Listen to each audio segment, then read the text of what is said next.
Good day, podcast listener. This episode features Natalie Deutsch. She is not only the sponsor of the show, she's one of our great friends, and we tell stories from everything you could ever imagine. We talk a little bit about vacations. We talk about real estate. We talk about true crime. We have a deep dive into true crime, so if that's something you like, boom, you're going to enjoy this one. And by the way, you're going to want to stick around until the very end of this podcast. If you don't normally stick around for the Easter egg, this one is pretty darn good. And now for a quick word from our sponsor. This episode of JJ Meets World is brought to you by Natalie Deutsch of Hatch Realty. Natalie has a proven track record to get your home sold faster and for more money. She is consistently focused on her clients' needs and wants throughout the entire process and make sure that they are well taken care of. If you're looking to buy or sell, reach out to Natalie today. On average, Natalie sells a home every 3.74 days. That's at least 2 a week. And last year, Natalie earned her clients on average over $4,000 above list price on their homes. And you don't have to take our word for it. Here's some of the great reviews Natalie has received. I was overwhelmingly impressed with Natalie and all the Hatch team. She was very responsive and responded to all of the emails within an hour. She gave great advice and encouragement from the listing and pictures, the offer, and all the closing details. The marketing team knew exactly how to promote my property, and I was pleased by how soon and easily my property received an offer. I was actually dreading selling my condo, and Natalie did such an awesome job that I felt like I really didn't need to do anything. The thing I most appreciated was that she really listened to what I wanted to do and respected my decisions. I would definitely recommend Natalie and all the Hatch Realty team. They made this process so wonderful. That was from Diane. So listen, if you're in the mood to buy or sell a home, give Natalie a call right now. You can reach her at 701-388-9338. Natalie, Natalie, at hatchrealtyfm.com, or you can go to livefargomorehead.com. That's livefargomorehead.com and find out some information. Huge thanks to Natalie Deutsch of Hatch Realty for sponsoring JJ Meets World. 1, 2, 3, 4. JJ Gordon, sort of like that Indiana Jones, in that he's always sniffing out his next adventure. Yes, he is. He's always interviewing guests so he can have them on his show and they can talk about pop culture, arts, and leisure. JJ has his flag unfurled and he likes his french fries curled, and he's fun and then he twirls as he goes to meet the world. He will march into the rain even if his ankle sprained. Take a peek inside his brain. This podcast is called JJ Meets World. I wish I wore yoga pants more often. I've got one pair of like men's yoga pants, Moga pants, and they're super comfortable, but I just don't think I can get away with it. Okay. I just don't have the form, the shape to make it work. What is it about something being so restrictive, though, that's also comfortable? Here's the thing. It's not restrictive. It just keeps you packed in. You're right. The restrictive was the wrong word. I meant to say more like just, you know, it sucks to you, Yep. right? So here's the thing. You feel almost like your legs are an extension of the air around you. Ah. And I dig it a lot. And if I could get away with wearing these yoga pants all the time, I definitely would. Okay. Luckily, the one time I did wear them, our guest today pretty much told me to go back inside and change my pants. Because sometimes you got to count on your friends for truth. Was that before or after she almost lost an eye? No, that was the way years after.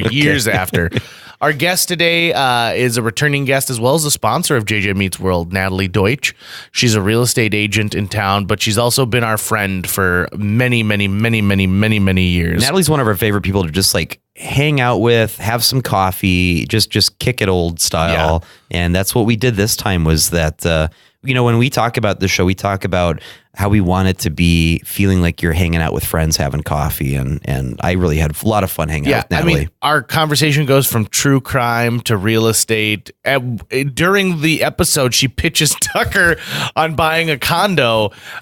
So we cover all the ground. Mm-hmm. Like if you look at the floor in front of you, don't worry, because we're going to cover all of it, like wall-to-wall carpeting. And this episode is also a ton of fun to get together with Natalie because we do have such a rich history together. There are a lot of things that we know about each other that are the not not secrets, but just the stuff you don't want to tell other people. Right. Like, this is a compelling tease.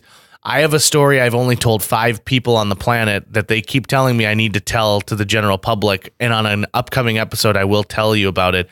And it involves poop. So say no more. Yep. I'm sold. I'll be there. Yeah, Tucker's I can't like, wait. yep, I'm in. I'm in.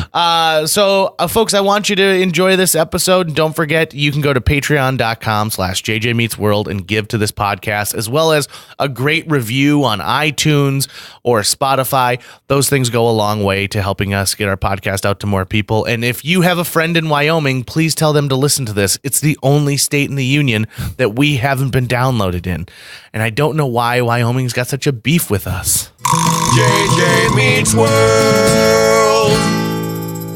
Welcome back to the podcast, Natalie Deutsch, who's also our sponsor now. Yeah, thank you. Thank you for giving us money every month. It's so far so good. I love to give money to a great cause. Well, I guess a charity. Are we a cause? It's a charity. Not necessarily a cause, but yeah, I would say a great cause. you know. You're invested in these episodes. I am. I definitely am. So first and foremost, when I asked you let's have some topics for today. One of the things you threw out was true crime. Oh, yeah. Are you into true crime right now? I am obsessed with it. It's actually one of the weird things that I don't really like to bring up because I don't want to be like, hey, I'm obsessed with murder and kidnapping. Boy, do I have some content for you. Yeah. I am also obsessed with true crime. I'm really excited. This is what we're going to be talking about today. Well, I don't know. I listened to My Favorite Murder, which is a podcast, and it's a comedy, true crime comedy, and it's amazing. That I have never heard that phrase before. I know, right? And so, how is that possible? because they are just funny, Okay. the girls that do it. It's Georgia Hardstark and then Karen Kilgera, and she's one of the writers she wrote for Baskets. Get even closer to your microphone. Or pull it And- towards Which, you. There by you the go. way, is a phenomenal show. Yeah, and she's just been in comedy forever, and then Georgia is just naturally funny, and so they're not making light of it or making fun of it, but just the way that they present it, then the way that they just regularly talk to each other, it becomes comedy. So as part of your true crime diet, then, is it just like people commenting on true crime? Are you following like current events when they happen? If the crime is like sensational enough? yeah, and any true crime documentary that comes out on Hulu, Netflix, I just love it. Gotcha. It gives you like a weird feeling in my stomach, and Right. I don't know why I like it so much. Does it make you uncomfortable in real life, though, when you're like, okay, I've got to go to a showing and it's down a dark road and the house is 1313? I'm way more like aware of my surroundings. Yeah. Now, yeah. Yeah. Oh, yeah. I always have been, but then it's just I am constantly thinking like, is this person going to turn around and murder me? I also feel like I'm far more prepared to lie to the police now after all Oh, the police interrogations I've watched and Well- all the analysis of police interrogations. Well, I enjoy finding out about people who've been wrongfully convicted and been, exonerated. But like my brother got all of us that 23andMe. Fuck no, I'm not doing that.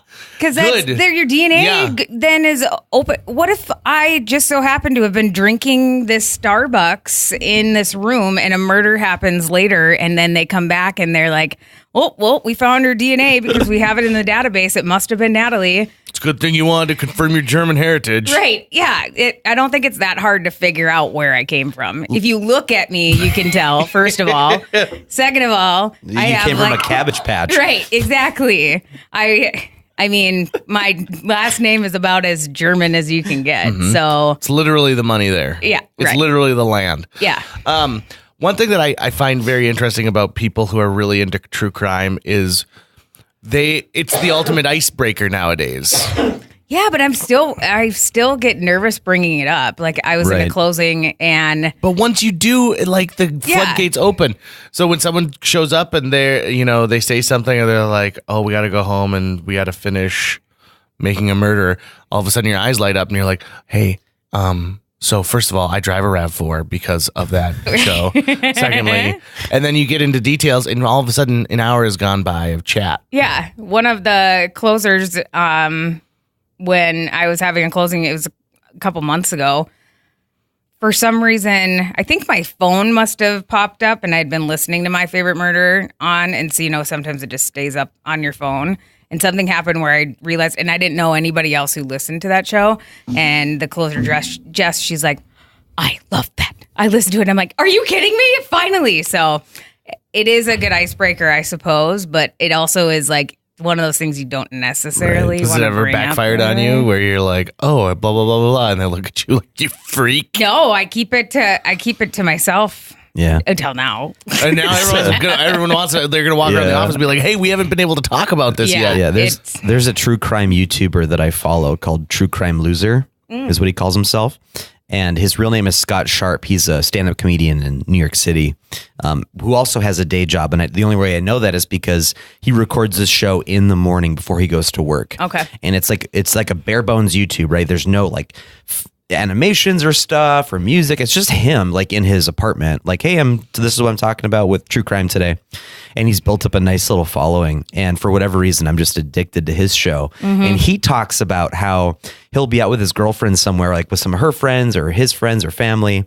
And someone will go like, oh, like I hear you have like a YouTube show. What is it about? And he's like, yeah, I talk about people who like murder people. I do true crime. And he runs into the same issue where half the time people are super into it. Right. And half the time they're like, But I think those people are hypocrites because it's like, we pass by a car crash. That's what I we was just all gonna say. crane our neck to see what's going on. And I feel like that might just be some sort of base level of our brain going, absorb all the information you're seeing here. It will help you possibly avoid something like this in the future. This is a terrible tragedy. Right. Right. It's not like you enjoy the fact that those things happen to people, but you also then you have the ability to be more self-aware, especially in your surroundings at any time. And so I think it's great for people to be educated on that. And if you're ignoring it, then you're just ignoring the fact that things like that happen every single day. And you're thinking like, it'll never happen to me.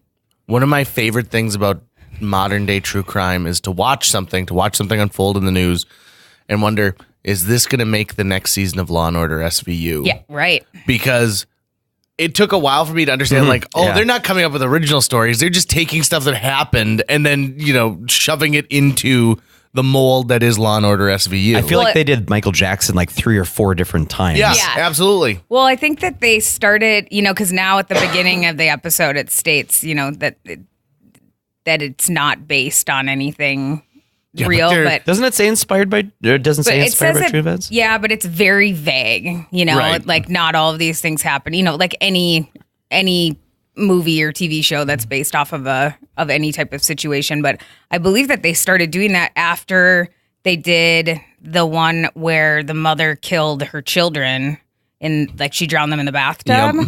And so then after that, I remember because obviously you have seen every episode. I sure have. And when you're watching it in the seasons, I noticed then that after that one, that's when they started doing that. So they must have caught some sort of heat from that. I dropped out roughly around the time that Stabler left. Not because Stabler left. I kind of dropped out shortly beforehand. But once he left, I was like, his dynamic with Olivia was the thing that I loved. I loved watching those two together. I'm sure the show is still great. I can't knock it because I haven't been watching it. But I can't go back and watch the ones with Stabler because all I can picture is Wet on American Summer. Gene the lunch man. I'm at home. I follow my sweaters. And I cannot take him seriously at all because even when he's like super tough and angry, like that's the only thing that comes back. And so it completely took like the realistic pieces of that show and ruined them forever. He is such a great actor because he does drama so well. Yeah. But then he also does comedy. So he's on a show right now on FX called Happy, where he like has an imaginary friend. He's had like an extreme like he's in like an extreme psychosis, and Happy is his imaginary friend voiced by Patton Oswalt, and it's a little tiny flying horse that's got this Isn't it a doopy voice. unicorn? Yeah, it's a little flying Little unicorn. flying Like, unicorn. Can you see me? Oh boy. Oh my gosh. It is hilarious. I need to watch that. You said it's on Hulu? Yeah, it's on Hulu. I think it FX makes it, but FX, Hulu okay. is the one that hosts it. I mean, that's isn't that funny that nowadays we don't even ask what network something's on? We Yeah. just immediately go to what streaming service has it available. But do you still have cable? We are dropping it just next week, actually. I gotta tell you, I am super excited for the Disney Plus pricing tier. Yeah, am I I. saw that. That is very cheap. I am excited, and because we're going to be getting all that MCU stuff, that's all. Yeah, but you know that they're going to get you. That's classic drug dealer mentality, right? What there. is the They're base gonna- price? like $6.99 a month. Bullshit. You're going to be paying $20 by the first 3 days. No, not 20. Yeah. Here's the thing. I would pay $20 for I would Disney too. Plus though, Right. because I feel like the quality. First of all, the amount of stuff you're going to get access to is going to be amazing. The reason you won't pay 20 is because you don't pay 20 for Netflix. That's why you won't pay 20. They have to undercut Netflix. That's the only true competition. I mean, I think- Hulu to but- a point, but it's Netflix that they're competing with. I think that my HBO account, I think that's your $19.99 a Go. month. And I'm paying for my Hulu. I'm paying like $22. Yep, they're not competing with those two. They're competing with Netflix, which is not that price. So then is Netflix going to take I don't all the actually Disney think movies they're off? gonna. They'll have to. And Hulu? Because Hulu's got quite a few. Yeah, Disney. No. It just depends on the Disney licensing agreement. owns Hulu. Yeah, Oh. same company. Ooh. Yeah. I did not know that. That's another thing because they can afford to keep it low, right? Like I Yeah. feel like there's a good chance they'll operate that streaming site at a loss for a while because they can, because they're like, we want to put a huge dent and make sure that we're owning the space, because I think there is sort of, we'll find out, there's an intrinsic issue with, if all these walled gardens start popping up everywhere, now we'll eventually be paying a lot more, because not because each one is so expensive, but because there are so many and that all the titles and properties are divided. So that could be an issue coming up at some point. I was talking with someone who said, God, I just wish that there was I hate having to have these 9 things that come out of my bank account every month. Right. I wish there's one company who would bundle it and put it all together, and then I go buy it, and I'm like, that's what a cable company is. But that mentality is so true of so many things.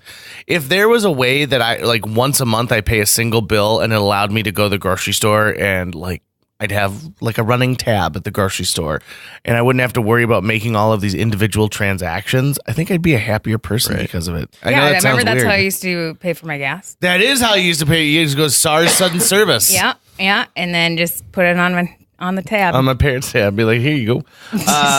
My parents gave me a credit card with my dad's name on it when I started driving it was a mobile credit card because we had a mobile station nearby.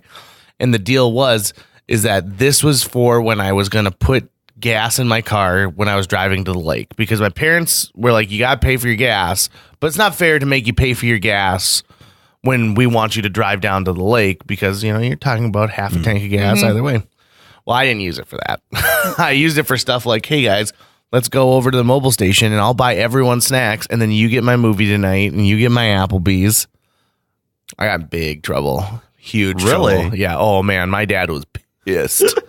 And I think 3 billing cycles had gone by before it finally got started noticed. noticing it. I like how you're wheeling and dealing at a young age. How can I use this to my advantage? Yeah, right. Well, my parents of had course. had stopped using that account, and so then my dad Suddenly was like, what? Yeah, What? because he's like, we don't ever use that anymore. And Our childhoods were all very different. My Yeah. parents never gave me a credit card. I didn't have a credit card. Mine was just literally, it was a piece of paper that they had at SARS. Oh, and then they okay. just wrote it Got it, down, got and it. then Put it on they'd the Deutsch send out. account. Got Yeah, because my grandpa always had an account there, and so then that's just what my dad started doing. But yeah, my dad was like, "We don't ever use it. The only thing that I'm paying for there is your gas." Like, thanks, Dad. You know what product I really like? I like the Dyson family of products. Yeah. Me too. I know, so much so that I understand that you have purchased an ungodly priced hair thing the from air Dyson. wrap. Yeah. It does it for you. I literally just stand there like this. Explain what it I is. should have brought it with because it's that great. For some reason, I thought maybe you would bring this up. But yeah, you were with Corey yesterday, so that Yeah. makes sense. We Or have the whenever same you get- stylist. Yeah. So the Dyson Air Wrap is this new technology of hair care. So it is this. It's like a self-curling straightener and blow dryer. So it has one big piece. I'm making a phallic. So hand it gesture looks right now. like an Amazon Echo. No, well, it's smaller. It's handheld. Okay. And then there's all these different attachments that you can put on top of it. So there's a hairdryer piece, then there's like a round brush, and then the curling pieces. And it actually, like, you stick it right next to your head, and it just... Does it suck pulls, it in? No, it doesn't. It just naturally curls it around the iron. So it dries and straightens and curls your hair all in one shot. It has changed my morning routine. Interesting. Tenfold, yeah. Wow. So I was on the waiting list since August, and Really? I just got it. Yeah, because they've only made a couple thousand of them, and so, but now I think they're producing them more. But it's some sort of technology. What's it called? The Dyson air wrap. I just want to see what this thing is. I can't even picture what this is. It's hard to explain it. I don't spend any real time on hair care, so I feel like Corey was kind of jealous. I And know. she was like, I just can't justify spending $600. Dyson hair, And she the air wrap. is in hair care. Yes.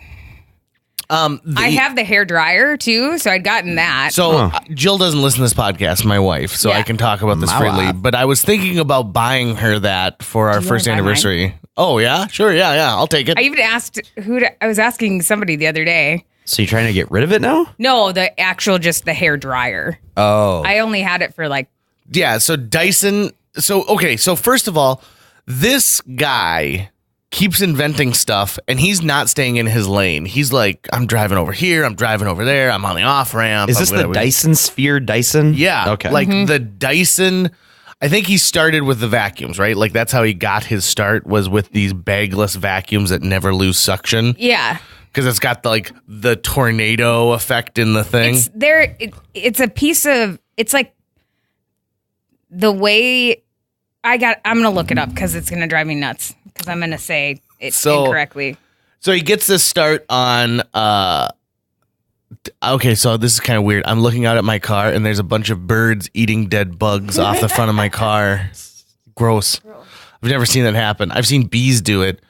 But so he gets his start with the vacuums, and then he starts moving into products that have nothing to do with vacuums, but they have to do with air in some way, shape, or form. So Yep. the Dyson Airwick is a touch-free thing you put your hands in after you go to the bathroom okay, and yep. wash your hands that uses it's called a blade, the Dyson Air Blade, and it blows Those air are my off your favorite. hand. Me too. I love those things. Although apparently they're the most germ infested because Yeah. all you're doing is blowing the germs everywhere, Oh, up okay. into your face.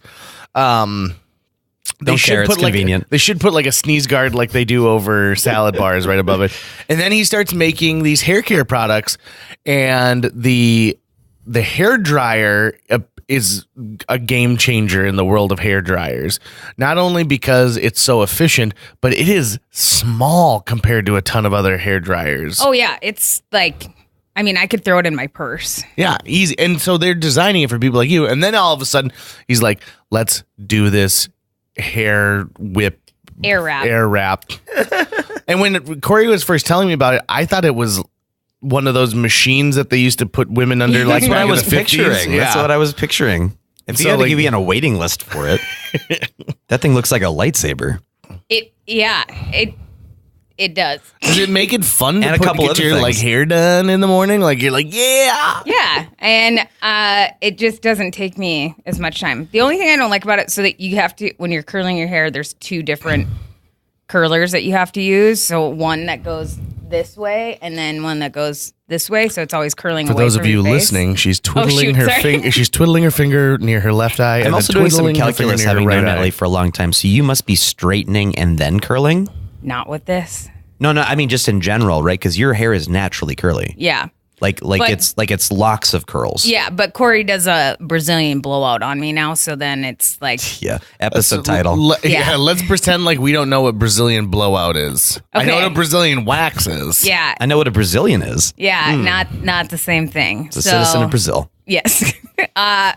It's this treatment that she does on my hair that keeps it smooth for 14 weeks. Wow. Yeah. So I don't have to necessarily straighten my hair. I Nice. wouldn't. I Okay. mean, there's no way I would do that every single day. Right. That's what I figured, that would just be insane. Yeah. So no, it just keeps it smooth and takes my crazy curls away. And so let me ask you a question. Why get rid of your curls? Does it feel more professional? It was more so maintenance. And then Corey was doing my hair and I just was like, oh, what's that? And because she has a little card for it up at her station, and she was telling me about it, and I was like, oh, because I'd always thought that doing that would be terrible for your hair, but it's actually like conditioning for your hair. So my hair's never felt better. Wow. So it's just like keratin boosted, and it's basically like doing a deep treatment. The hardest thing about it is when she does it, she puts the treatment in my hair, and then she's got to blow dry my hair and then straighten it, and then she has to wash it all out again and then do it again. But I have to wear these fun little glasses because the chemical can burn your eyes when she's blow drying it. But she can't do it right now because she's pregnant and there's formaldehyde in it. So she can't touch the product. Yeah. So that formaldehyde is somehow conditioning your hair. I guess so. When she told me that, I was like, ooh. This is how we get the corpse's hairs to look so good. Yeah. But I mean, I'll go back to curls eventually. It actually, we did it before I went to Jamaica because I was like, my hair is going to be so frizzy and out of control. And so. Do you think that works on pubes? I think it would. So speaking of corpses. Your dreams are coming true, JJ. I know. Wouldn't that be great? A Brazilian blowout on my pubis. Yeah. I mean, why not, right? He had chewing gum on his pubis. That's exactly what I think of when I think of that word. So I found this out not during our undertaking episode, but just in real life. So if a person dies and they have a beard and they want to trim down the beard, right? So they still have a beard, that's fine. But if a person dies and they haven't shaved in like 6 days, it is very difficult to remove the stubble off of that person. So they'll usually just kind of cake makeup on to make it look better. Because when you pass away and you go through that, like your skin doesn't have the same like give and elasticity to it anymore. Right. And so trying to, manipulate even with that. like a straight blade. Yeah. Well, I guess, they always say make sure you're wearing clean underwear and also shave your face. Okay, so here's another weird question for you. So every time Jill leaves the house, she puts together a scenario in her mind of if I were to be in a car accident. Oof. I feel like we've talked about this before. Her or you? Her. Okay. Am I wearing clothes appropriate if they need to like cut anything off of me or if I'm going to go to the hospital? Thought. That is a dark thought. But for her, it's a reminder of like, make sure you're wearing a bra and like, what underpants are you wearing today? Are you wearing the like a gross, like soon to be retired choness? Or are you wearing, the underoos that are, kind of fun? Why? They're going to cut it off anyways. Yeah, but you want them to be like cute panties. And then move you're on. Dead. No. She's not assuming she's going to be dead. Why would you have to cut them off of a dead person? Because she's dying. Yeah, I'm with Natalie on that. That's where I was going with it. No. This is like, she's like in a car wreck and like, they're like, we gotta, we gotta help you. So we gotta get to your femoral artery. So we're going to have to cut open your pants. I feel like they've seen worse. They probably have, but she's assuming that some nice bystander is going to be the first person to respond, and this will be how that person remembers. Like she's wearing, like circus panties. Yeah, it was the worst. It was so tragic. You should have seen that girl's underwear. There's blood everywhere. But let me tell you about this girl's underwear. Do you think that, does she think like EMTs get together at the end of the day and they're like, man, I saw some crazy shit today. Did you see that girl's circus underwear? Too bad she didn't make it. Here's the thing. I bet you they do. And we've got a mutual friend, Lana Baroni now. But from North High, Lana Jackson. Yeah, and she's an EMT. So we'll call and ask. We'll find out what's going on. I feel like you should, just for Jill's sake. Yeah, and be like, let me get rid of a fear you've had your entire adult life. Do you think Jill is lying to you about not listening to the show and is actually just collecting details for when she takes you to divorce court and be like, look at all this personal stuff he aired about me? I don't think so. I don't think so. I think it's more likely that if she's going to find out about anything from this podcast, it's because one of our other amazing listeners, maybe the entire, my sphere. I have family members who listen to this who I haven't spoken to in years, who listen to it and will send me a little note. Shout out to JJ's family. Shout out to JJ's family, both the Gordon and the Dawson side. But they're the ones who are going to tell Jill. Check out patreon.com. Yeah. Help us keep the lights on. You can afford it. I know you can. But I never think of like, okay, what am I going to be wearing? I think here's a tragic story. When I got into a major car accident on I-94, the highway or the major interstate that runs through Fargo, car flipped. I was fine. Airbags went off. I unbuckled my seatbelt, fell to the roof, crawled through, cut my arm while I was crawling. That was the only injury. Mm-hmm. But I had to sacrifice a Hawaiian shirt as an impromptu tourniquet. It was time. Wasn't time. I loved that Hawaiian shirt. I remember that. I can almost guarantee you that I'm picturing what shirt it was. I don't think anybody else was upset about that loss. I made it onto the local news that night. They had like B-roll footage of them just shooting around the accident. And someone sent me a text being like, hey, I saw. Well, Britta said she knew it was me in the accident because a bunch of line benders posters were hanging out of the back of the Yukon. And your very easy to identify JJ 2000 license my plate. License plate. Do you know when you get a personalized license plate in the state of North Dakota, you have to give them what it means? Okay, I want to know why this person had Doritos as theirs the other day. I love the snack. So I was there, Doritos. I was trying to explain to them that it's just it's funny. It's JJ 2000. She's like, I got to write something on here, sir. And so Phil Lund, previous podcast guys, just tell him it's a JJ of the new millennium. Well, wasn't he the one that suggested? Because you had wanted something else. Yeah. What was it? I can't even remember. I mean, it was something I wanted really bad at the time. And you couldn't get it. Yeah. And then Phil was like, JJ 2000. Yeah. And that's nice because the JJ 3000 became the axe handle wrapped in chain. So let me ask you something about your career in real estate. So first and foremost, congratulations, because you're crushing it in the world of real estate. That's pretty impressive. Thanks. Does it get hard to walk through all those houses and not want to move there yourself sometimes and be like, I really like this house? Not really. I guess I like to see what they do with it. Kyle and I are looking for a very specific invisible needle in a haystack. And so, there was I just recently went and looked at one that I was going to list, but then I thought that Kyle and I would really like it. And there's really nothing in town that I think that I would be I'm going to move into this house. Plus, I'm really not looking at it that way. I'm kind of calculating when I'm walking through. If it's super cute, I'm obviously pointing that out to people, but the way that our process works is I'm not necessarily going through the homes anymore. So my partner Hunter goes to the home and he takes photos, takes notes, identifies, condition updates, things like that. And then he brings all that information back to me. So when I'm doing my research and running comparables, I can then reference that information so I can get a more accurate number. So I'm not necessarily going to houses all day, every day. When I'm working with buyers, then of course I'm doing showings, but I'm not thinking about it for myself most of the time. Well, I would say all of the time. One of my clients, when we were just looking at houses, he's like, bet you wish you saw this before us. And I was like, it's really great, but no, it's not what I'm looking for at all. So do you think that you'll build and do something from scratch?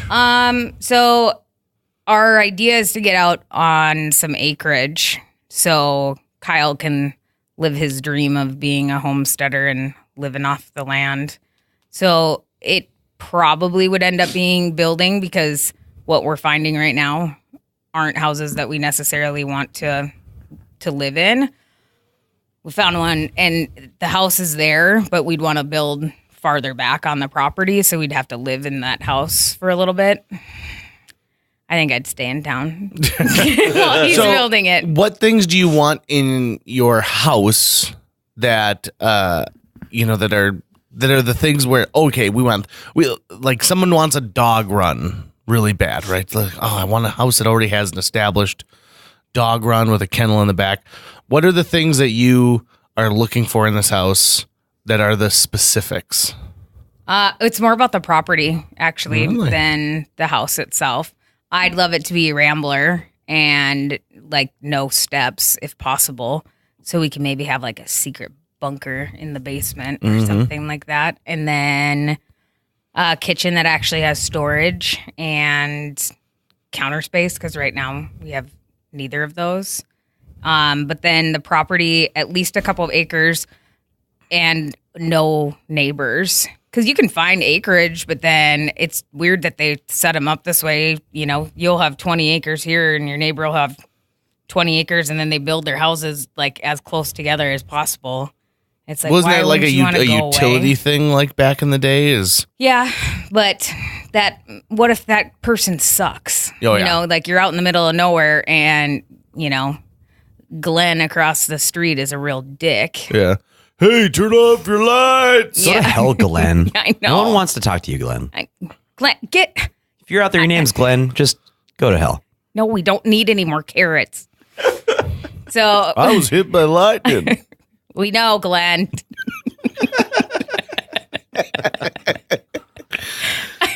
So, I mean, it's just Kyle's dream to be able to sit on his back porch and shoot his gun. Just a nice rocking chair. You're oiling up your gun. You bang, bang. Really, I mean, that's our biggest limitation right now is finding a property where where you need to move into is America City, America. Where's that? Well, that's just the dream of every American, he right? He brought up to me the other day, he's never wanted to move away. He's like, I've been doing a lot of research. On Montana? No. He goes, I really like Kentucky, no offense, and Tennessee. And I was like, who the fuck do you think I am? I'm not going to Tennessee or Kentucky. I'm sure that they're great. I mean, your family's from there. I'm not hurt by what you're saying. I know, but I mean, I'm sure there's great things about it. But, I have family from the South too, and it's just not any. Why those two states? He's like, I really respect their views on different politics and here's like the creationism in schools and yeah, marrying your cousin. And last time I was in Kentucky with Tucker, his grandmother brought us to a flea market, and this is what the flea market consisted of: a couple of tables of people selling like pirated movies. So like Willy Wonka and the Chocolate Factory had opened 2 days before, and you could already buy a DVD of it. Oh wow!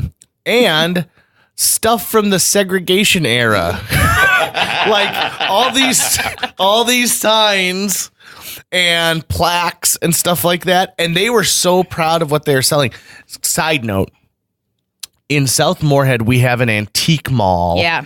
That is, you rent an individual stall and then you tag everything. And when they sell it, they note like, okay, so 10%. It's like a big garage sale. It's like a big garage sale, but you don't have to man your stall all the time. They like the group sells it, and then you get the money for it after. It's almost like consignment. They have got so much Nazi memorabilia there that I am not going to go anymore. I'm like, I know that you as a whole, as a group, don't all do this. Some of you like are selling comic books, and some of you are selling like old creamery jugs. But I don't really want to go to a place that sells that. And I guess I was under the understanding that I thought selling that kind of stuff was illegal. No, it's not illegal in this country. It would possibly be illegal in Germany because they have all these laws about what you can even say in public, But no, it's not illegal at all. I mean, if anything, I'm sure the argument is that there's a huge group of people that are just World War II obsessed. And so anything from that era they're into. Certainly white supremacists are also into it, but I get your point. Yeah, I'm not gonna go there. I don't like seeing it available for sale. I'm going to take my antique dollars somewhere else. That's right. I am gonna take. Yeah, that sucks. That place is awesome. I don't know of a place in town that sells antiques that doesn't have Nazi stuff. Oh, I know of several places. Really? Yeah. I just feel like I'm always so used to seeing it somewhere on some level, but it's usually amidst all sorts of World War II things. Yeah. Right? Like it's amidst like all this different stuff that has historical value. I guess. There's like a whole stall that is just Nazi stuff at this place. The basement of a Should buy a Red Skull figurine and put it in there. Hail Hydra.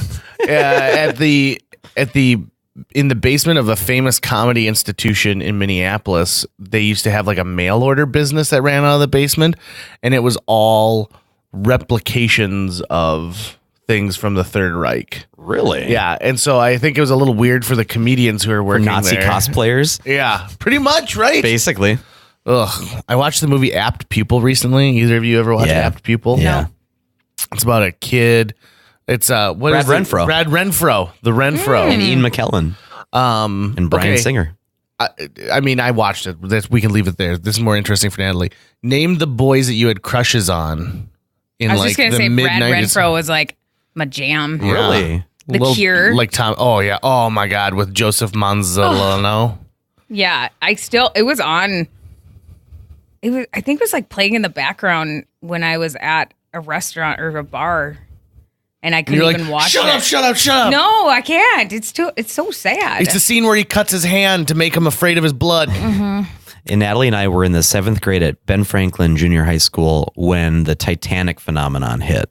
Oh, that just popped up on my memories that we went and saw it again. We saw it in 3D together. Nice. It was terrible. Yep. Nice. Well, the Leo was the guy. Oh gosh, I had like my binder was covered in but we didn't have a color printer at home, and we couldn't use color printers in the computer lab, so it was just black and white photos of Leonardo DiCaprio all over my binder. Super low res. Oh yeah, just terrible.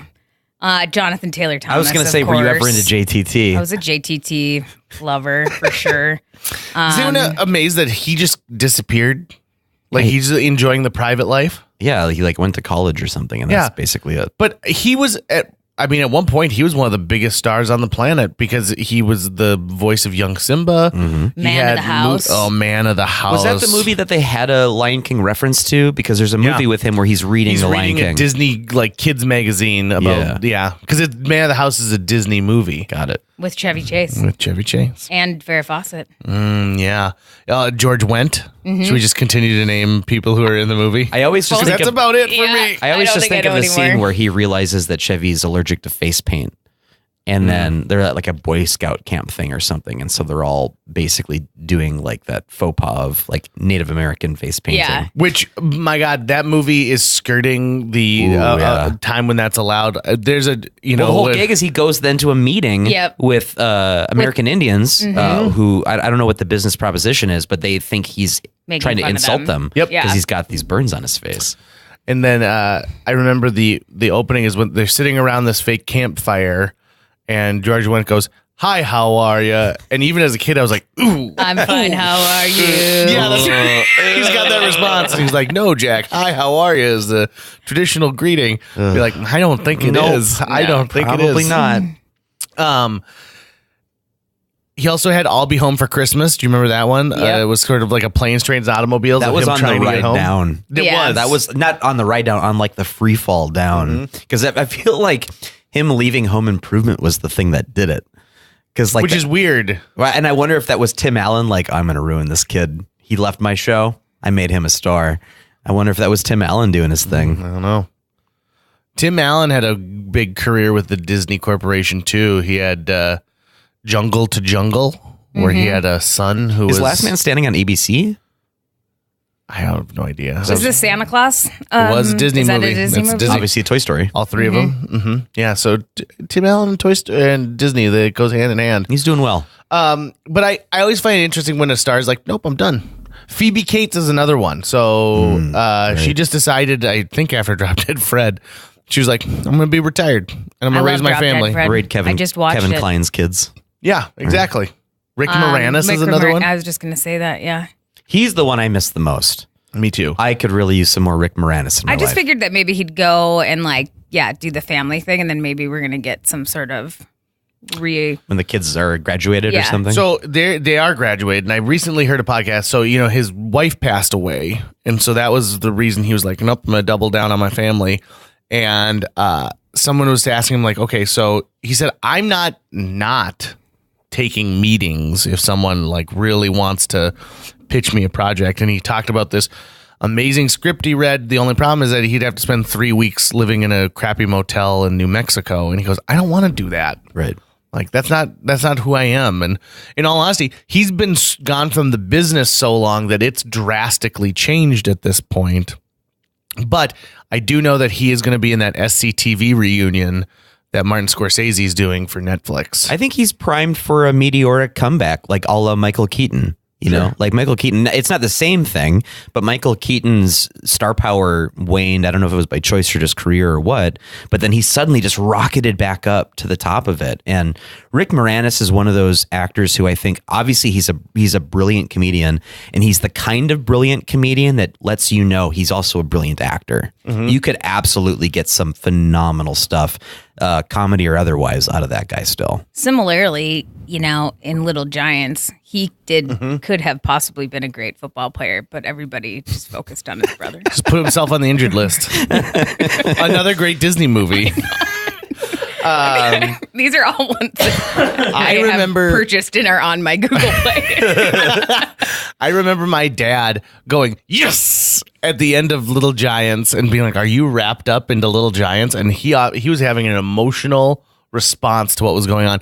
And his favorite part was when they're like, pitch to Johnny, you can't pitch to Johnny, I'm Johnny. And they toss the ball to this little kid whose dad is always traveling. And he's like, "What should I do now?" She's like, "Run to him." And his dad was just walking into the stadium. Aww. And like the kid runs over and he's like, "Dad." And like, even right now, I got goosebumps. Like, and to circle Devin back. Sawa was in that. Devin Sawa for sure. And to circle back to the license plate talk, I just saw somebody with an icebox license plate. And I was like, "Icebox."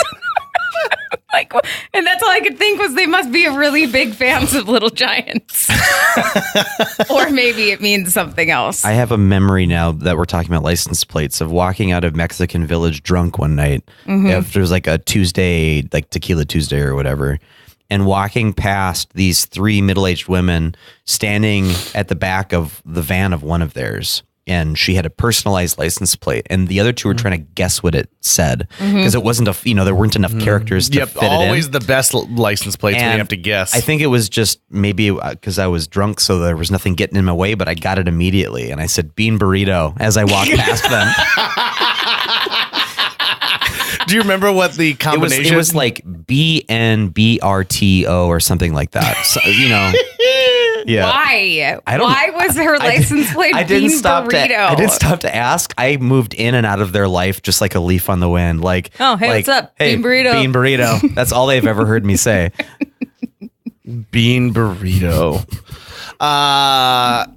Also, like, who gets, like, she must have been like Mrs. Mexican Village, like a part owner, right? I don't know. I don't know why those other 2 were having such a trouble with it because I got it instantly. Ben Berto. Oh, Judge Ben Bertos. Yeah.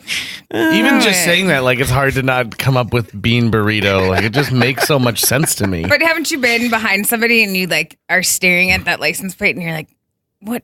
That's right." It's kind of like a Magic Eye picture, right? Yeah. Well, I saw one that was "Sorry, I'm late," which I'm like, "Fuck you." Yeah. Like that you're getting that you're just planning on being late for everything. The number 8 must be the most overused number to fill out words and license plates. I bet there's stats on that. I just feel like it's asking people to vandalize your car or to like specific, plus just like remember you when every time you drive by. I spent money on making it easier for the police to identify me. Yeah, well, I just think I just wouldn't do it. Can you imagine like a true crime story where like a killer's got a van that says like "I murdered someone" in the license plate? I had a friend. That'd be the best place to hide is out in public, right? I guess so. Couldn't be this guy. I had a friend whose boyfriend had like an old rapey van, like white with blacked out windows, and his license plate was "I have candy." Classy. Classy. Like, what? How? It is clever. I can't. It's hilarious. It's dark but hilarious. You might as well lean into it, right? That's what everyone's thinking. Every time someone sees a van like that, that's just sort of part of our culture now to refer to that van as that kind of van. Yeah. Well, you had one.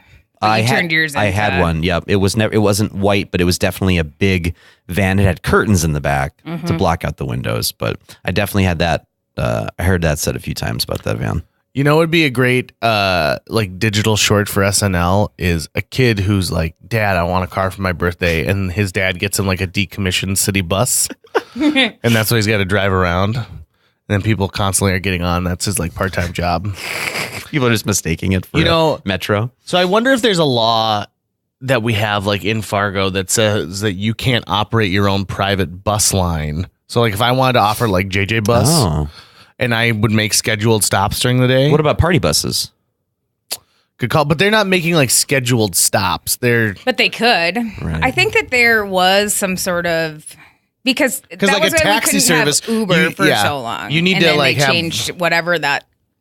There's like a limited amount of licenses that they can have for that. But now, I mean, I don't think there is a law. You can have a bus, so you can just be an Uber driver. I think the business model is just not conducive to it. Like I think it probably only makes sense for a municipality to run one. Yeah. Maybe there'll be an option on the Uber app to, you can do black car, Uber X. Uber bus has to make a lot of stops. Yeah. But like think about a night like New Year's Eve, right?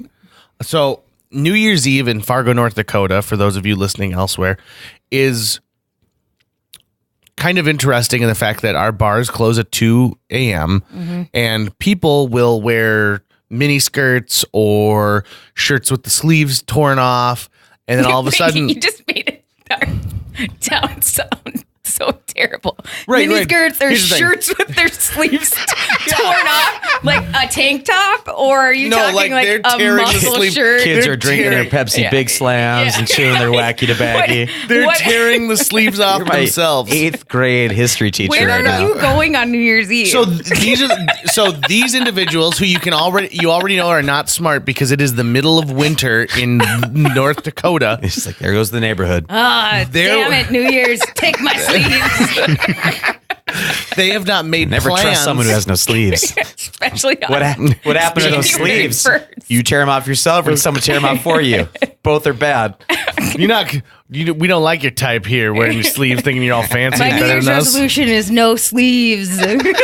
See, here's the thing: you're laughing at that, but I feel like we know people who've done that kind of shit before. Well, I'm related to one. You certainly are.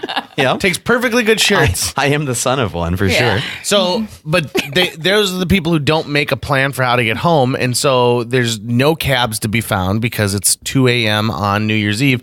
And so all of these idiots are standing around downtown Fargo where our bar district is, and they are freezing. So that's why we have like a couple of years ago, we had the Mothers Brigade. Do you remember this? Mm-hmm. Where it was just a bunch of moms with minivans who would pick young, stupid kids up. They're like the drunk vigilantes. Yeah, they were. Yeah.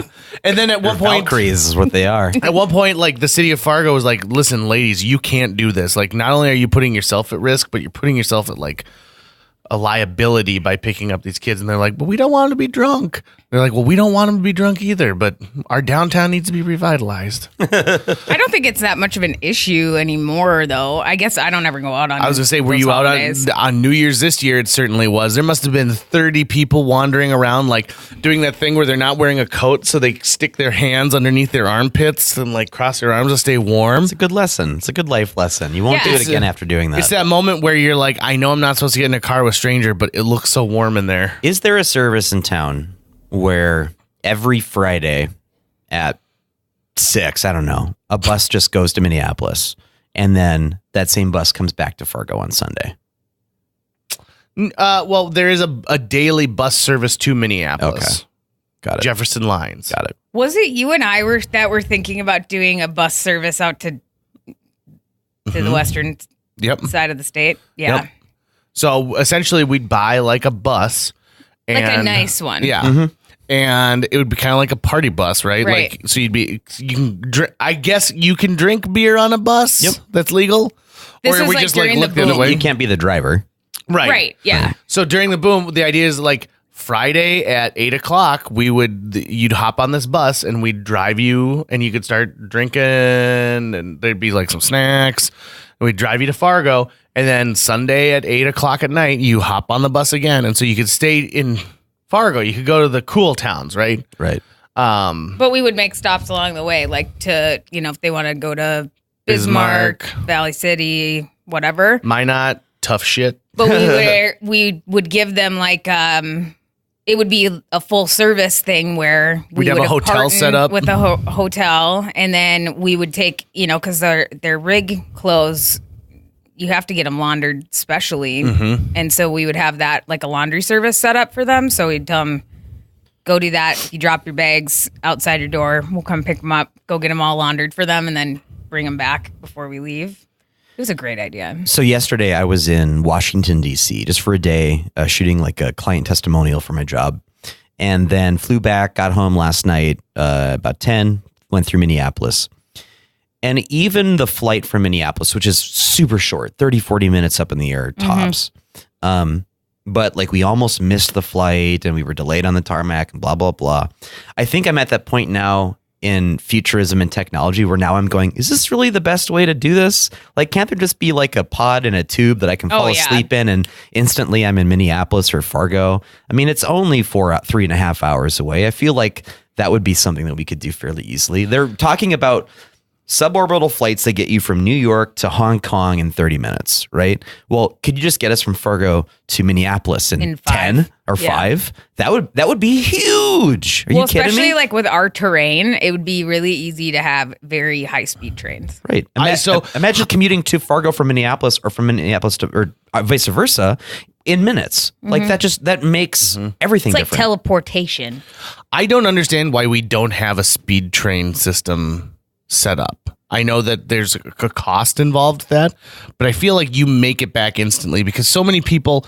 So if I told you, Tucker, you could get from Fargo to Minneapolis and it's going to take you an hour, but you're going to have this huge seat. You've got Wi-Fi. You've got a place to plug in your computer. There's a bar car if you want to go have something to eat. Even without all of that, just the fact that I'd be getting to Minneapolis in an hour, I'm sold. Right. Because I don't think you need to make stops between Fargo and Minneapolis. And I think have you taken the train? It sucks. Right. It does because you're stopping in all these little tiny towns. It's an old Amtrak system, but like the Japanese trains are amazing. Yeah. And Amtrak is either they're building it or they're trying some things. Like there's a speed train that's going to be from St. Louis to Chicago. And the idea is that they're not going to slow it down. That's the whole point, is you can't have multiple stops. It's got to be like St. Louis to Chicago. Boom. Let it be done. It's Chicago to Madison. Madison to Minneapolis. Minneapolis to Fargo. Fargo to Bismarck. And then there's probably not another stop until like Bozeman. You know? I feel like that's something that like Richard Branson should get behind. Is that his name? Yeah. So you need a train that could travel at about 200 miles an hour. Easy. To get to Minneapolis. That's what the one in France does. What about the one on the Hunger Games? Yeah. And that was really nice inside. What about that Chris Evans movie where he lives on a train? Yeah. It never slows down. Speed. What about Murder on the Orient Express? What about the Polar Express? What about Thomas the Tank Engine? Hey, well, how come we're not putting faces on our trains? I don't know. I want to talk to a train. So, you guys watched the Shining Time Station, the Thomas the Tank Engine? Hell yeah. That had Through Ringo all the Starr Mr. on Conductors. it? Yeah, Ringo Starr. Through all three Mr. Conductors. Okay, Ringo Starr, Alec Baldwin, and George Carlin. Messed up, huh? Yeah. Ringo was first, and then George, and then Alec? Yeah, I believe. Is that the correct Because order? Alec was the one in the movie. Yeah. Ever remember Alec being in there? Oh, trust me, he was there. Really? Yeah. Don't doubt him. I recently caught an episode, and I thought, "Oh my god, this is dark." Because I'll tell you why. I didn't expect that. I was at the dentist, and it was playing like on the little kids area. Because is that still where you get your teeth cleaned? Isn't that And my area? pediatric dentist. Hi, JJ. Don't judge me. You're like, Do you pick you're some out of the big treasure treasure. chest when you leave? Yeah. They only had stickers at mine. I'd always get the little finger aliens that you could like, just like a finger puppet. I would not take like 10 minutes to decide. My mom would be like, Come on. This is why we don't go to Perkins. Just gonna let your teeth rot next time. This episode involved a new tank engine that just got a brand new paint job. And he was so proud of his paint job. But then it started to rain and he's like, oh no, I don't want to get all dirty. So he backs up into this, like, it's not a cave, but it's like a train tunnel, but there's no other end on it. And Sir Topham Hatt, the mayor of Traintown, comes and is like, you need to get out of this. And he's like, no, I don't want to get dirty. He's like, you're going to force me to do something. And he goes, what are you talking about? What they end up doing is he's like, if you won't come out, you're no use to us. And they brick up the entrance to this thing. And he sits in there and then he rots. Yeah. he killed him Pretty much. He killed one of the engines. just because he didn't want to get dirty? Yeah. I got to find, what? It was super dark. That's some Edgar Allan Poe stuff. And Sir right Topham there. Hatt, like, usually he's got a smile on his face. The whole time he's all mad and he's got the, like, furrowed eyebrows. And I was like, good God, what are you teaching? Like, what lesson are kids learning here? That is abuse. Right? It is abuse. That is abuse for sure. And, Are like, you watching sure him, this is what happened? I'm positive we'll watch it when we're done with this recording because, like, it is messed up. And there's a lot of kid stuff that's really messed up when you think about it. The Secret of Nim. Never watched that. Do you ever read the book? Nope. Oh my God. Do you ever watch that? I think so. That's super dark too. Heck, even An American Tale Very dark. is very dark. You know, it's not dark. The lovable sequel, An American Tale, 5 Goes West. That's the why best it's, of the that's why series. it's lesser. It's the best of the series. The best. I think it's cute listening to you have opinions. Isn't it? Do you have an opinion on which is the best American Tale movie? No, because I've heard you guys have this stupid fucking argument so many times that I don't want to do it. You know what's disappointing to Tucker is so many people have come out and told us, yeah, American Tale, 5 Goes West, it's way better. Like, I know. A lot of plebeians out there. Yeah, I'm impartial. I actually don't even know what that word means. I just know that you can use it in sort of a condescending, derogatory way to lessen the opinion of someone else. I believe the plebeians were the working class of Greek the culture. proletariat. Yeah. Yes. How many the other- Morlocks? I think. Oh, of you the went place, real deep. The place that I work. What are the? Is it the people who live above ground, the beautiful people In the time machine? in the time machine? I remember. I'm gonna look that up because I think of like everything in terms of that. Like you're either a Morlock or you're that thing. Do you only like the second one because it has your song in it? What's Doesn't it that? have That's No, the that's first the one. first one. It is in the first one. I think that's why he That is is distancing exactly why himself. you It's don't too like painful it. for him to watch it. That's exactly That's why. totally why. That's exactly why. Yeah. I like the lazy eye. Why don't we pull up that iTunes play count and see where it's at right now, JJ? That's fine. I will tell you, like, I still get weepy. In fact, one day I was doing a radio show with previous guest Britta Nelson, and she played that, and I'm like, why would you do that, you bitch? Like, now I'm useless. I'm useless for like 20 minutes. It's like kryptonite. That was probably revenge for something I did. Yeah, Which was probably. putting her unredacted, drunk retelling of that Christian rap song. Yep. Mhm. the air. It's so good, though. It is so good. Britta and I did a walk last week for the MS, MS yep. walk, and our entire walk, all we did was discuss Game of Thrones, which was amazing. Yeah. Because she's got some good theories, and I feel like I do too. Do you know why she's got good theories? Is because she She read spends the all books, day and then that's all- long I know, she's like- reading this stuff. She's like, I was researching so much after the last episode that it wasn't even until Tuesday that I realized that Avengers was coming out. And then I was like, girl, what are you looking up? Right. Girl, put your records on. Yeah, but I'm very excited for this week's episode. The LOI. ELOI is how it's Yeah. spelled. How you pronounce it, I don't know. We know how we can find out. Watch an episode of Wishbone where they do that. They do the time machine? Oh yeah, it's great too. Do you ever watch Wishbone? I did so many fake book reports based off of Wishbone. It was great. Oh What about Ghost Rider? yeah. I still want to know how Ghost Rider died because I don't think that's ever addressed. Well, they're waiting for the movie. Is there a movie? I mean, that's what their hope was at the That's time. what they were hoping. Do you know who was in Ghost Rider as one of the dads? Samuel L. Jackson. No way. Yeah. Do you ever think that Ghost Rider is the same as like Gossip Girl came from Ghost Rider? You guys ever watch that show? No. Yeah, no, there are a lot of similarities. I don't get that reference. Why? Well, because like they're in Gossip Girl, it's somebody who's like always watching and knowing what's going on and sending messages. And so then, but you never know who it is until the end because it was actually somebody. Huh. And so it reminded me. Do you mean Pretty Little Liars? Same thing. exact For thing, some right? reason, I thought you meant the Gilmore Girls, and I was like, what? no. I don't remember there being a dead person talking to them. Let me tell you a story about the Gilmore Girls. When I went to Los Angeles with our friend Jared, we took the Warner Brothers backlot tour, and everything was set up because they were filming that season of Gilmore Girls. So they're like, oh, you're in Stars Hollow right now. You're at Jake's Coffee Shop. You're in Gilmore Mansion. He and I had never seen an episode of this, and we're like, this is fucking bullshit. And so we made a vow to never watch the Gilmore Girls. And then when I was in Chicago, I won a copy of the first season of Gilmore Girls at a Tower Records. And so I was like, oh, I'll watch it. And I'm like, okay, I really like this Wasn't show. your old Wi-Fi Gilmore Girls? It was. I liked it so much that like I started naming stuff all over the place. I'm kind of Jared was surprised. so hurt. I'm kind of surprised that story didn't end with like Jared making out with someone from the cast. Like I kind of felt like that was what was going to happen. You know in what that I was? story. I just was speaking of Jared making out with people. Remember that time? Remember when we were in Chicago and we were at the IO and my friend that I worked with at camp? Yeah. I had totally, completely forgot about that entire situation. Stop being cryptic. We're amongst friends here. What's going on? Just that Jared hooked up with her. Yeah. And then we were with Jared. Like, so all of a sudden this woman's back in the sphere with this guy that, like imagine it being at a one night stand and then all of a sudden being like, oh, it's you again. Mm-hmm. Hello. That is awkward. Yeah. For everybody. Why were we there for?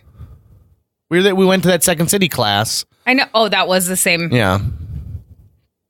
Was that when Dad was in the Shmee shirt? No, that was the first time I Yeah. went to that Second City course. Oh, because just Jared like wasn't me. doing the classes with us. He was Right. living there at that time. Yep. Okay. Yeah. Remember that? Yeah. I'm just remembering what your nickname was for, and we're not going to say it. Yeah. Nope. We'll let that one just Sink into the sands of time. If you could go back to any time, any era, what would it be? Era or Yeah. time in my personal life? Oh, either or. In fact, both. Let's answer each individually. Okay. My personal life would have been that summer of Lukma, I think. Oh, yeah. That was a good time. When you had your sty? Yeah. That summer, I feel like there's so many things like that are constantly referenced. And we had so much fun that summer. Like, so much fun. Mm-hmm. What was that one kid's name? Who? You know, like can I have a cheeseburger? Can I have one of those cheeseburgers? David Reddy. That's the one. Do you remember like David Reddy? Like that's somebody who we spent 2 summers with him, and I don't know where he ended up. I haven't found him on Facebook. He never friend requested me, but we talk about him at least once a year. What about the asthma? When you killed that kid. Here's a true crime story for you. We're backstage at the FMCT and there is an inhaler there, and Natalie grabs the inhaler and she puffs it, and like there's like actual like medicine. Remember, this is medicine inside of it. And so she like puffs it again and puffs it. Oh and my puffs God, it. Natalie. And like Dustin used and then it. Dustin used it and ended up getting trench mouth, which is a yeast infection in your mouth. So Natalie is like puffing. We're like, Natalie, someone's gonna need that, and she starts to laugh. And we're like, you're that person's gonna die. They're gonna be like, I need my inhaler, and they're gonna go, and there's gonna be nothing left. And she's laughing so hard she can't stop. In my defense, I feel like it was expired. That's where I gave Dustin trench mouth. Maybe. I wonder if it was Prevental or albuterol. I don't know, but it was really fucking funny. Yeah. And it's not like there were only like 3 puffs left. This is going on for like 2 minutes. It was like right before we were going out to perform. It probably gave you the energy you needed. I was playing God in that play, so. Yeah. Do you remember I also had a foreign exchange student, Cyril, that we called Pop-Tart, and he hated that. And he was a real dip. He was worthless. You had 2 foreign exchange students. One was good, one was bad? No, only one. Oh, he was bad the whole time. I was also thinking about your old dog the other day, too, that you hated. Anna? Yeah. Hated that because dog. there's a pet food commercial that has a dog that looks just like her an on Airedale it. Terrier? What did Anna ever do to you? Anna was always puppy-like, but she was a big dog. She always smelled sweet, but she did stink. Yeah, and she give her a bath. She was the replacement dog for the dog I grew up with, and I just never connected with Anna the dog. Okay. Yeah, she would come around and JJ would be like, oh, there's Anna. It was Anna. And then Anna was kidnapped by the cleaning ladies that cleaned our house. Dog nap. Yeah, and we found out my mom was just like, yeah, you guys don't like this dog, so we're gonna give the dog to someone that will love it. And okay, so it wasn't kidnapped; it was given away. Because the first telling was that they took the dog. But she didn't tell us that. That's still not a kidnapping. No, but she didn't tell us that. So Chrissy and I come home, and the dog is gone. Oh, and I can't get a hold of my mom because this is when my dad had cancer, and my mom and dad were in Bethesda, Maryland, at the Naval Institute, and so we couldn't reach them because it's a lockdown facility, so they can't just call out and have cell phones.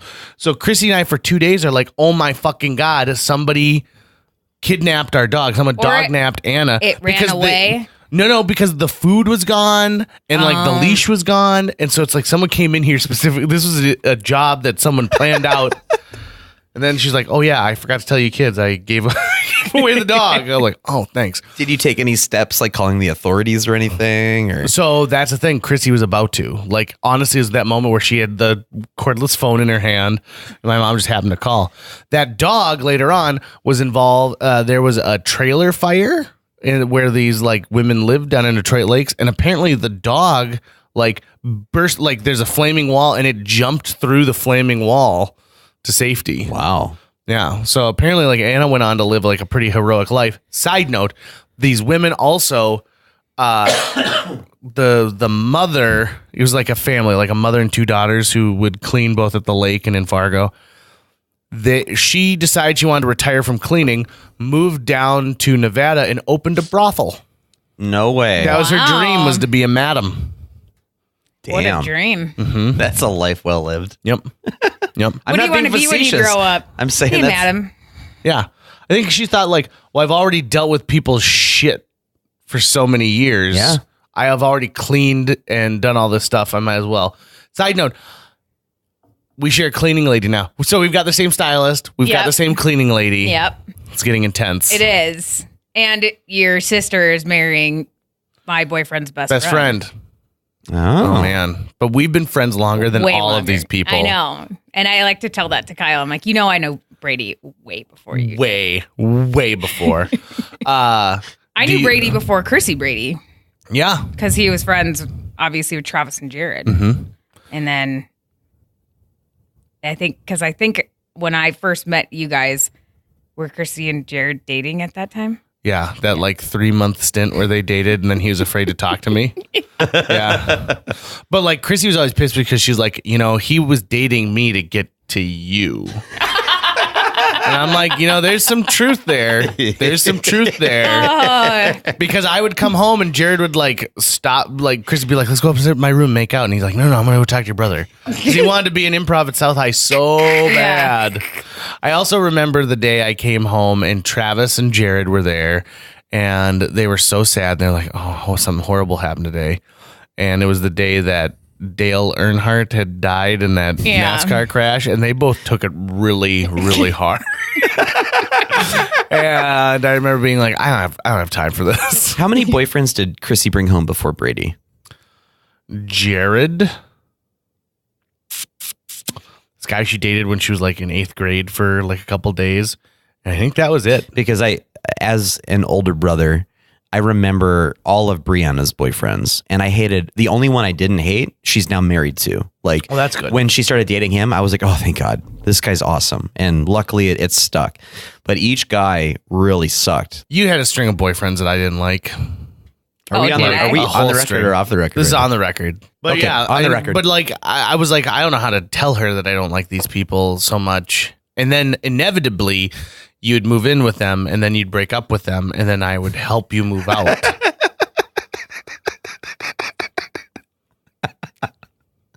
Yep, think about it. I don't think you ever helped me move out. Oh, yes, I did. Oh, yeah, I did. Give me the example. I can remember my move outs really well. Yep. So I'm trying to think. There was a day I grabbed a bunch of boxes from that place that you lived in downtown that had like the pool like in the courtyard where that was over. It's like it's downtown adjacent. Oh, the compound. That's the one. And then you were. I didn't really ever live there. Then you were in a house in North Fargo that you moved out of. And were you moving in with someone at that time?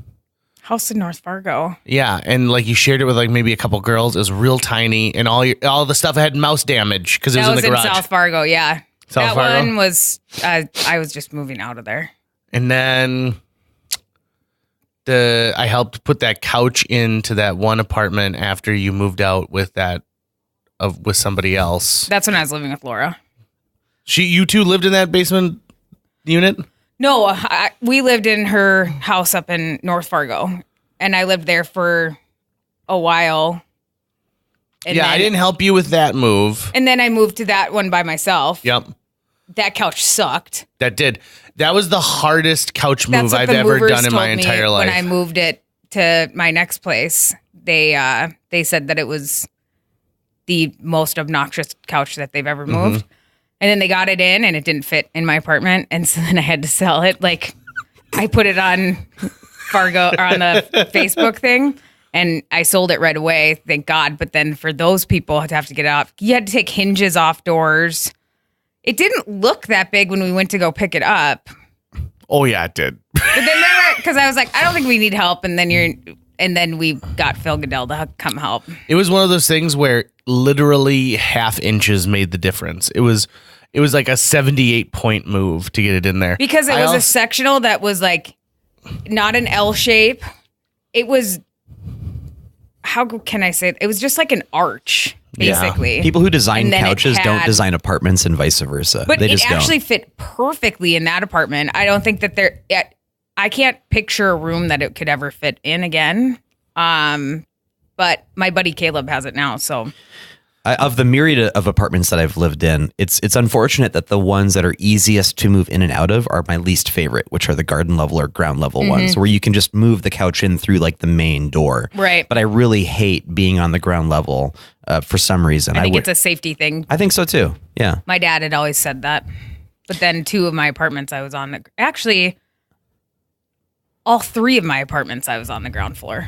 If apartment owners were smart, they would. So you can get doors in 32-inch width, 36 and 38-inch width. And some places denote like, okay, so if you're in a public space, you need these larger ones to be able to get more people in and out.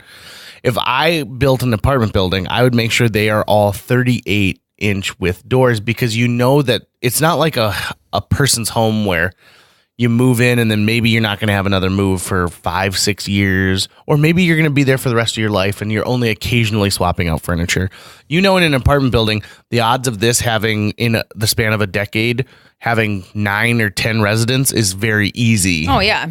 So why not make it as easy? Them do that now. I think they make them. Luckily, newer apartment buildings too have wider hallways just in them. It's because like I've lived in buildings where the hallway was teeny tiny and just getting anything through there was nearly impossible. I lived in an apartment building and we had an old so back when televisions were like a piece of furniture, my grandfather had like partial ownership in the Magnavox store here. And so he gave all of his daughters this beautiful wooden Magnavox television that had like a built-in speaker system on the bottom. Nice. It was a very nice television. Luxury. It was. And so that became the television that my mom gave me when I left home. It was when tube TVs were still a thing.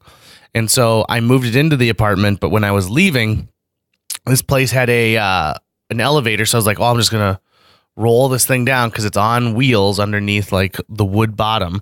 One of the wheels had like crapped out. And so Phil, London, and I were pushing and like it was hard. So I was like, we're both just like, let's lean into this thing. So we both just push, and we pushed it all the way down this hallway. We look back. Well, this thing had scratched the carpeting all the way, and it wasn't like in a straight line. It was kind of in this zigzag around the whole thing. I was in that building 3 years ago. That scratch is still there in the carpet. Is that in your guys' old apartment over by West Acres? That would be the one. The one where I used to hang a pair of pants from the balcony so that's how people could know that that's where our apartment was. There's a pair of pants hanging off the balcony. I'm excited to, I'm not going to make anyone do it this time. I'm going to pay for movers this time, but I'll be moving into an apartment again this fall sometime. Oh, nice. And I'm actually really sure you don't want to buy a house? I'm positive I don't want to buy a house. 100%. I've been living in a house. I've been living in my mom's house. And so I've had to do a lot of like just the home maintenance stuff. I'm like, God, I hate this. I hate doing these things. You can get a condo. I would much rather like live somewhere where I can not have to do all that kind of stuff for sure. Because I'm just so worthless when it comes to that kind of thing. Yeah. I'm just going to let it sit. I'm really a product of my generation. I like throwing money in the garbage too. Because essentially that's what you're doing. Why not get into a condo or something like that? Build up some equity, right? So, and obviously you're the expert. You have to correct me if I'm wrong, which I'm sure I am. But I mean, I've also heard the opposite, that it can be very easy to get into a house where you actually would have been better renting. So like, is it always better to own a house? Because isn't it, there's equity in there, but there are so many things that can affect that equity. And in the meantime, you're not just paying your mortgage, you're paying all these utilities, plus upkeep, plus insurance, plus, taxes on the home. These are things I'm not paying for in an apartment. Plus I'm not having to deal with, right? Like hiring plumbers, mowing my lawn, all this other stuff. So is it just true that in the calculus, it always works out better to be owning a home? I mean, I think that those are just things that you deal with as a homeowner, And I mean, what do you think that you're going to be paying for rent? For an apartment in Fargo? Yeah. It'll be between $700 to $800, and then I'll be paying for electricity on top of that. Okay. And then renter's insurance? No. You're not going to get renter's insurance? I mean, I guess I never have. I probably should, but I never have. I would suggest doing that. So, I mean, for that amount, I mean, if you're just paying a little bit more than that, why not get into something that you can but define a little bit more than that, because like utilities in that home it's an old house, it's leaky, so I'm paying like $200 a month just for electric. Yeah, that's high. And for heating, right? Right. And then that's not to mention the fact that the owner is paying taxes on that property, plus that it's an older home, meaning it's had to have tons of upkeep, meaning it's getting fixed all the time. Your taxes are included in your mortgage. Yeah, it's held back in your escrow. As well as like our homeowner's insurance was included in our mortgage. So like when Jill and I lived in that house across from Agassiz School, we were paying $740 a month. Doesn't your credit rating define kind of the height of your mortgage though? It depends. It depends on like how great of a deal that they're going to give you for it. So like, you can pay a little bit more because you're a little higher risk. But even with that, we were in that house for 5 years. And when we sold it, we made $80,000 on top of like paying off the loan on that. Because who helped you through that process? Yeah, that'd be Natalie Deutsch. Well, I was going to say, you are the only person I would go through to do this. There's no question about that. So let's talk and let's see if the math works. Yeah, definitely. Because, I mean, definitely I need the math to work. You know what I think your hardest... I have a North Fargo condo that's available right now. And you'd actually love it because it's got this space in the basement that you can do whatever. Like, it's disconnected from the condo. Okay. So people do gyms in there, or they have it as like a workshop area. Well, let's start that conversation process then. I think the hardest thing for you in your house search or your condo search is going to be inventory, really, because if you want like a good starter home, those things are the things where they're listed and 24 hours later, you've got like 6 pending offers. Yeah. Right? I mean, but I feel like Tucker doesn't want to do work. No. So you're going to want something with an HOA. This wouldn't be a home I'm starting a family in or anything like that. It's the next place I'm living. So speaking of which, just to tie it back to an earlier part of the conversation, though, I was going to say, to moving out after like a breakup. that's one thing that's one of the few really smart decisions I've ever made is I've never moved in with a significant other. Yeah.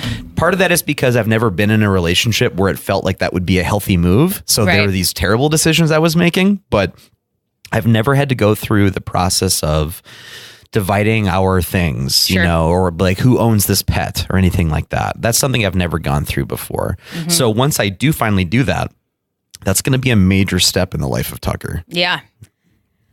Do you remember when the three of us lived together? That was fun. It was a really for like a month. period of time. Yeah. It was so great. So great. So great. Living with, I mean, you're with them all the time. Right. So. Would you make out with Dave Coulier? I mean, Alanis Morissette wrote a very, very impactful song about him, so I feel like he's got something good going on. Right. So. Like it stuck with her for a long time. I would do it for two reasons. One, for the story. Like, guys, fuck, I made out with Uncle Joey last night. Yeah. And two, cut it out. It would be probably the closest I would get to making out with Alanis Morissette, which I would like to do someday. Or John Stamos. Or John. Have they made out? I'm sure they You were have to close. imagine, yeah. You think Bob Saget, like, hey guys, I'll pay each $1 million. Yeah. Hey, but you got to do it in front of the Olsen twins. I want to watch you two kiss, and then I want to watch you sing a Beach Boy song. And on that note, Natalie, thanks for being a guest again. Are we done? We were all over the place. I know. Like this is a good one. We didn't even hit on hobbies. Do you want to do that real quick? Please list your hobbies really quick. Yeah, list some quick hobbies. I've gotten into cross stitching. No, you haven't. Yeah. What are you making? Like really inappropriate cross stitch things. They're like welcome home presents for like the people that you sell houses to. Like I made one for my sister. I haven't given it to her yet, but it just says happy fucking birthday. And then I'm making cutting boards now. Like that's my go-to. Hey, yeah. We should talk because that'd be good closing gifts. It would. They're great. And I use all these different colored woods like as a part of it. Like there's like a purple wood that I use like as an accent color. And I'm using my own beeswax from my own beehive. So hey, your honey is actually really, really good. Yeah. I know. Trust me. That honey is delicious. I'm really thinking about Gordon Family Farms opening that up as a stall because my father-in-law makes soap, and he's got all these great soap molds. The one he most recently got is like a pig in a bathtub. It's adorable. I make honey, right? I got all this honey that I've made. Jill and I started making cheese. We're making mozzarella cheese at home and like our own burratas. I'd buy that from you. Oh, and it's really, really good. And then you pickle every year. Yeah. So like I feel like we've got all these things that we could offer. I want to get into as a hobby, making just pizza from scratch, like every ingredient, including the dough. So I would totally come source my mozzarella from you if you were making that. I love that. I would love that. Kyle would like me to can with you guys this year. Just so I can learn how to do it. I think what we should do is we should record an episode of the podcast while we're canning. Oh, for because sure. it's such an interesting process. Mm-hmm. What would it take for your farm to grow gourds? Oh, easy. You want gourds? Gourds by Gordon. By Gordon Farms. Mm-hmm. GOURDON. That's the whole marketing campaign right there. Oh Natalie my goodness. And you know summarized the marketing I want campaign. it to be you putting one hand to your face going, oh my gourd. It's got to be like these satisfied customers. And so you get all these people from Fargo and old ladies going, oh my gourd. Oh my gourd. Sit down and eat. That'll be my Mayor catchphrase. Mahoney, and he's like, oh my gourd. Oh my gourd. He probably can't endorse stuff though. Why can't he? He's a political figure. Wouldn't that be some kind of there's got to be some statute. No, because he still has a day job. Being the mayor of Fargo is a part-time job. So I believe when you're part-time. I saw the old mayor of Fargo at Lucky 13's the other night. Bruce Furnace? Yes. Yeah. I was at the Pancake Carnival, the annual Fargo Pancake Carnival, sitting across from Bruce Furnace, and my sister was with, not knowing who Bruce Furnace was, and I was about to talk to him, and Chris started like, God, this town sucks. And I was like, shut up, Chrissy. And this is when he was still mayor. It wasn't like that before, little girl. Yeah, I'd be like, the town's taking an odd turn. He doesn't have a list, but I want him to sound a little bit like this. What age you were at when seeing Mayor Bruce Furnace was like seeing a celebrity? Oh, yeah. It still felt like that the other night. Oh, that's too tall, Tom Szymanski. Oh, my gosh. Every time I've gone into the station, I'm like, Is Tom here? He is too tall. Maybe that's why we haven't been able to get him on the shows. He's afraid that we're just going to fan service all over him. And we would. He's like, God, just getting bothered by autograph requests all the time. Mm-hmm. Everyone always wants to take a picture with him. Like, that's the thing. And he's so tall that he does this thing where he'll put his arm on their shoulder and they'll be like, oh my God, he's so big. And at our Christmas party, he wears this giant, it looks like, like when I say a pimp hat, mm-hmm. You know what I'm talking about? Like a really wide brim. So it's a Christmas pimp hat. So he walks around with this thing, and I'm like, so now not only are you tall, but it's also got a wide aspect, like a tall, so just wide constantly aspect. casting a shadow. Oh God, He'd be a good umbrella on a rainy day. He would be. I always think he'd also be good just to hang out with, because if lightning's going to strike, it's going to hit him first. How tall is he? 6'9", 6'10", something like that. Damn, really? He's not that He's tall. not 6'10". He's huge.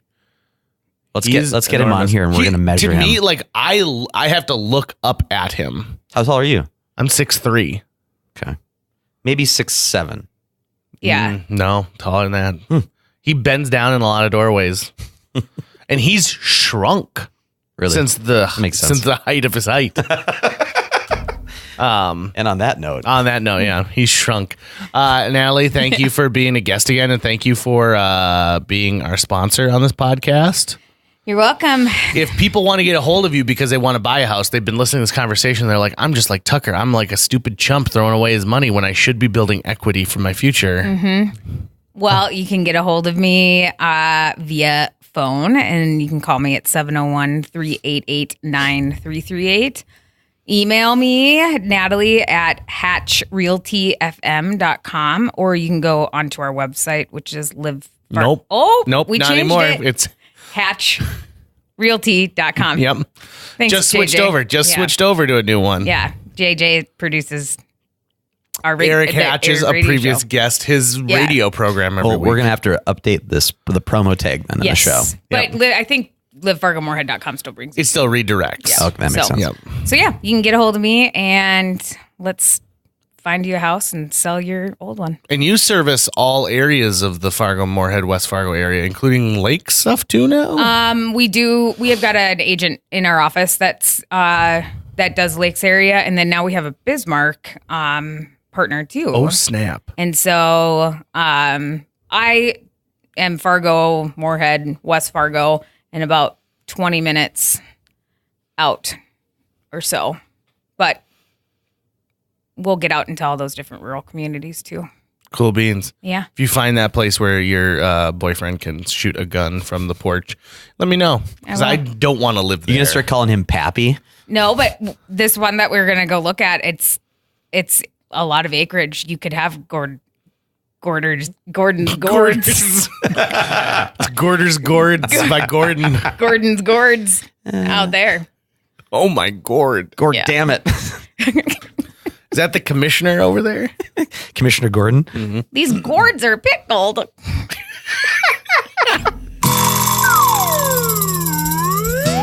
A huge thanks to Natalie Deutsch of Hatch Realty for sponsoring this podcast. Folks, if you're looking to buy or sell a home, contact Natalie Deutsch today, because Natalie Deutsch is not only a previous podcast guest, she's somebody who's going to care enough to sell your property for top dollar. She's also going to find you the best price possible if you're purchasing a new home. Last year on average, Natalie earned her clients $4,000 over list price on their homes and sold them faster than the market average. On average, Natalie's selling a home every 3.74 days. That's 2 homes a week. Those numbers don't lie.